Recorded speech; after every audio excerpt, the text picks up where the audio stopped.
Hello കൂട്ടുകാരെ, ഞങ്ങളുടെ വീട്ടിലെ പൂച്ചകളെ കണ്ടോ?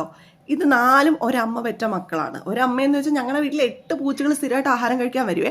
ഈ 8 പൂച്ചകളും ഒരു പൂച്ചയിൽ നിന്നുണ്ടായതാണ്. മീൻസ് ഒരമ്മ ഒരാൾക്ക് ചോറ് കൊടുത്തതിൻ്റെ ഫലമായിട്ട് ഇപ്പോൾ 8 പൂച്ചകളുണ്ട് വീട്ടിൽ. അപ്പം പൂച്ച പെറ്റ് പെരുകുന്നത് പോലെ എന്ന് പറയുന്നത് എത്ര സത്യമാണെന്ന് ഞങ്ങൾക്ക് മനസ്സിലായി. കാരണം ഈ ഞങ്ങളുടെ വളർത്തിയതല്ല, ഫുഡ് കൊടുത്താണ്. ആ അമ്മ പൂച്ച ആദ്യം പ്രസവിച്ചതൊരു മോളെയാണ്. അതിനുശേഷം അതിനൊരു 3-4 മാസമായപ്പോഴാണ് ഇവനെ ഈ നോക്കുന്നതിനെ പ്രസവിച്ചത്. അവന് 3 മാസമായപ്പോൾ അടുത്ത 3 പ്രസവിച്ചു.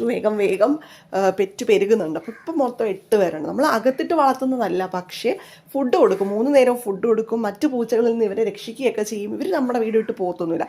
ഇവൻ മൂത്ത മോളെ, അതായത് ഞങ്ങളുടെ വീട്ടിലുള്ള അമ്മ പൂച്ചയുടെ മൂത്ത മോളുടെ കുഞ്ഞാണിത്. അതുവരെ ആയി കേട്ടോ. അവനും 3-4 മാസം പ്രായമായി. അപ്പോൾ ഇവർക്കൊക്കെ ഫുഡ് കൊടുക്കും. ഇവൻ ഞങ്ങളടുത്ത് അടുക്കുന്നില്ല, കാരണം ഞങ്ങളുടെ വീട്ടിലാണ് പ്രസവിച്ചിട്ട് ഇവനെ എവിടെയോ കൊണ്ടുപോയി. ഇപ്പോഴാണ് തിരിച്ചു കൊണ്ടുവന്നത്. അതുകൊണ്ട് വലിയ അടുപ്പമൊന്നും ഇല്ല. എന്നാലും ഫുഡ് കഴിക്കാനായിട്ട് വരും, ഫുഡ് കൊടുക്കുകയൊക്കെ ചെയ്യും. അപ്പം